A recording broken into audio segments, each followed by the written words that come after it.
Friends எல்லாரும் எப்படி இருக்கீங்க? நாங்கள் ரொம்ப நல்லாயிருக்கோம் ஃப்ரெண்ட்ஸ். இன்றைக்கி வந்து ஈவினிங் ஆகிடுச்சு. ஸோ ஒரு ஸ்நாக்ஸ் வந்து சாப்பிட போகிறோம். ஸோ என்ன ஸ்நாக்ஸ்னு பார்க்கலாம் வாங்க. நீங்களும் சாப்பிட்ருப்பீங்க. ரிஷப் பாப்பாவும் நானும் சாப்பிட போகிறோம். டேஸ்ட் பண்ணி பார்க்கலாம். இவர் வந்து டேஸ்ட் பண்ணதே இல்லை, நானும் டேஸ்ட் பண்ணதே இல்லை.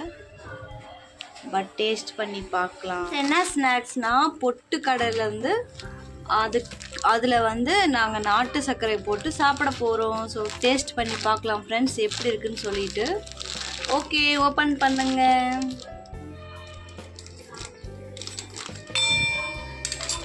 ரிஷப்காக வந்து நான் பொட்டுக்கடலை செர்லக்ஸ் பண்ணி கொடுத்தேன். ஒரு ஃப்ரெண்டு வந்து என்ன சொல்லியிருந்தாங்கன்னா, பொட்டுக்கடலை வந்து அதிகமாக கொடுக்காதீங்கன்னு சொல்லியிருந்தாங்க.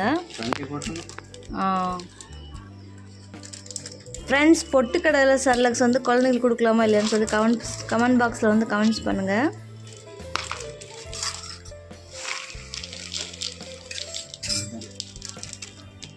ரெண்டு பாக்கெட் ஃப்ரெண்ட்ஸ், 10 ரூபா பாக்கெட் கொஞ்சமாக தான் இருக்கும்.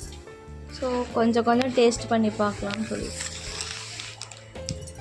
இந்த நாட்டு சர்க்கரை வந்து வாங்கியிருந்தேன். ரிஷப் வந்து அவ்வளோக்கா இனிப்பு அவனுக்கு பிடிக்க மாட்டேங்குது. நாட்டு சர்க்கரை டேஸ்ட் ரொம்ப பிடிக்கும் ஃப்ரெண்ட்ஸ் எனக்கு. ஸோ மிக்ஸ் பண்ணி சாப்பிட வேண்டியதான். நீங்களும் சாப்பிடுங்க ஃப்ரெண்ட்ஸ், ரொம்ப நல்லாயிருக்கும். நாட்டு சர்க்கரை டேஸ்ட் வந்து எனக்கு ரொம்ப பிடிக்கும். கொஞ்சம் ரமேஷ் கொடுங்க, கொஞ்சம் நீங்கள் சாப்பிடுவோம். நம்ம 2 பேர் சாப்பிட்லாம், அவ்வளோதான். இந்த என்ன எப்படி இருக்கு? நல்லா இருக்கா? நல்லா.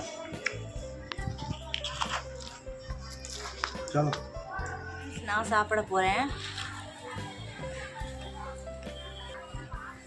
நல்லா சூப்பராக இருக்கும். அதிகமாக சாப்பிட்டா சாப்பிட முடியல ஃப்ரெண்ட்ஸ். கொஞ்சம் நாட்டு சர்க்கரை அதிகமாக, அதுக்கப்புறம் பொட்டுக்கடலை கொஞ்சமாக. இப்படி சாப்பிட்டா சூப்பராக இருக்குது. அதிகமாக சாப்பிட்டா ஒமட்டுற மாதிரி இருக்குது.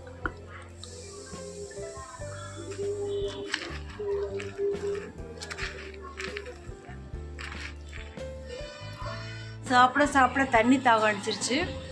ஸோ தண்ணி குடிக்கலாம். சாப்பிட தண்ணி தாகம் அடிக்குது, தொண்டை அடைக்குது. ஸோ நல்லா டேஸ்ட்டாக இருக்குது. நாட்டு சர்க்கரை கூட சூப்பராக இருக்குது.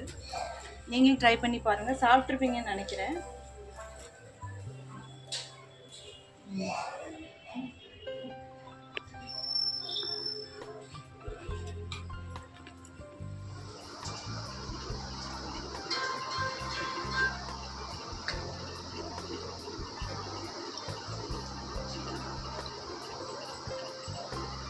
இன்றைக்கி செம்ம வெயில், யாருமே தூங்கலை. ரிஷப் அப்பா யாருமே தூங்கலை. இப்போ 5 o'clock ஆகுது. அதனால ரிஷப் வந்து கொஞ்ச நேரம் தூங்கிட்டு இருக்கான். செம்ம வெயில் ஃப்ரெண்ட்ஸ். நான்லாம் உடம்பு குளிச்சிட்டேன். ஸோ இப்போ கொஞ்சம் கூலாக இருக்குது. பாருங்கள் வெயில். இப்போ 5 மணிக்கு இப்படி வெயில் அடிக்குது பாருங்கள். ஸ்நாக்ஸ் சாப்பிட்டாச்சு, அதுக்கப்புறம் தண்ணி குடித்தாச்சு. தண்ணி வந்து ஒரு சொம்பு நிறையா தண்ணி குடித்தேன் ஃப்ரெண்ட்ஸ். வெயில் காலத்தில் ஸோ தண்ணி வந்து ரொம்ப தாகடிக்கும். ஸோ நீங்களும் வந்து கண்டினியூஸாக வீட்டில் வந்து தண்ணி வந்து குடிங்க. நான் வந்து ரிஷப்க்கு வந்து இப்போவே சுடு தண்ணி வந்து ஆற வச்சு டெய்லி அடிக்கடி கொடுப்பேன். ஸோ அவனும் குடிப்பான். நீங்களும் வந்து கண்டிப்பாக தண்ணி குடிங்க. அதுக்கப்புறம் இந்த ஸ்நாக்ஸ் வந்து கண்டிப்பாக சாப்பிடுங்க. நீங்களும் இந்த மாதிரி ஸ்நாக்ஸ் பண்ணி சாப்பிடுங்க, உடம்புக்கு ரொம்ப நல்லது. உங்களுக்கு இந்த வீடியோ பிடிச்சிருந்தா like, comment, share and subscribe பண்ணிக்கோங்க. பெல் ஐக்கனை வந்து ஆலில் வச்சுக்கோங்க ஃப்ரெண்ட்ஸ். அப்போ தான் நான் போடுற வீடியோ வந்து உங்களுக்கு நோட்டிஃபிகேஷனில் வரும். ஓகே ஃப்ரெண்ட்ஸ், நெக்ஸ்ட் வ்ளாகில் மீட் பண்ணுறேன். பாய்.